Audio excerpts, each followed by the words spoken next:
এই সৌদি আরবে supply company ছাড়াও আরেক শ্রেণীর প্রতারক আছে। এই প্রতারকগুলো কারা জানেন? মানে যারা দেখবেন যারা ভিসার ব্যবসা করে এদের একজনের সাথে আরেকজনের সাথে লিয়াজু আছে, যারা সাপ্লাইয়ের ব্যবসা করে এদেরও কিন্তু একজন আরেকজনের সাথে লিয়াজু আছে, মানে এরা সমন্বয় করে কিন্তু কাজ করে।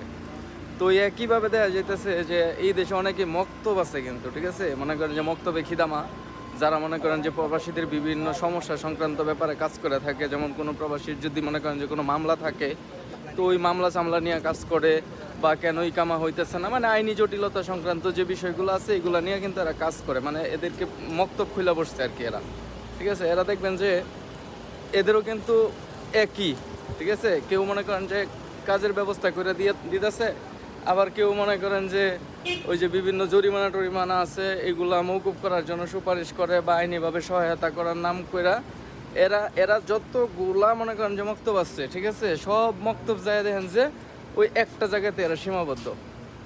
এরা একজন আরেকজন নামে বদনাম করবো ঠিকই, কিন্তু রাতে যায় দেখবেন যে এরা সবাই একসাথে বসে একই টেবিলে বসে খাবার খাইতেছে।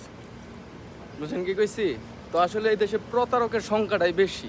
মানে আপনার উপকারের করবো দূরের কথা, আপনারা কেমন ক্ষতি করব, এই চিন্তাটাই হইতেছে আমাদের বাংলাদেশি যত মক্তব আছে এদের সবচেয়ে বড় সমস্যা হইতেছে এটা। এরা এমন এমন সমস্যার কথা আপনারা কইব যে সমস্যাগুলোর কথা আপনি জীবনের নামেই শোনেন নাই, ঠিক আছে। মানে অধিকাংশ প্রবাসী ভয় পায় মনে করেন যে আরও হতাশাগ্রস্ত হয়ে যায় বেশি। কারণ এরা ইউটিউব, তারপরে ফেসবুক, টিকটক যাই বলেন, যতগুলো সোশ্যাল প্ল্যাটফর্ম আছে এদের ভিডিও ছাড়া আর কোনো ভিডিও দেখবেন না। মুষ্টিমেয় কয়েকজন আছে পপুলার, ঠিক আছে, তারা নিজেরা খুব বিখ্যাত হয়ে গেছে, কারণ মানুষরা তারা আইনি পরামর্শ দেয়, মানুষও তাদের কাছে যায়, ঠিক আছে। তো এইভাবে তারা এই কাজগুলা করে। আর এরা কিন্তু একটা জায়গা দিয়ে আছে, যা দেখবেন যে এদের আর দ্বিতীয় কোনো ভাব নাই, ভাব কিন্তু একটাই, ঠিক আছে। এরা সব এক জায়গার, মানে ঘুরে গেলে সবার কিন্তু একটাই জায়গা, অন্য কোনো জায়গা নাই। তো দেখেন, আপনি যার কাছে পরামর্শের জন্য যাইতেছেন সে আপনার সাথে প্রতারণা করবে, এটাই স্বাভাবিক।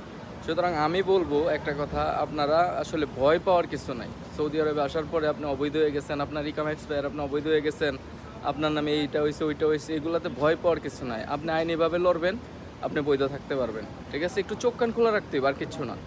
কিন্তু ওই যে এদের ভিডিও দেখবেন আর মনে করেন যে নিজের ডিপ্রেশনে নিয়ে যাবেন, কাজ কাম ভালো লাগবো না, বাড়ি থেকে বলবে, মানে খালি বাড়িতে প্রেশার করবেন যে টাকা পাঠাও দেশে চলে যাবো, এগুলো করা যাবে না ভাই।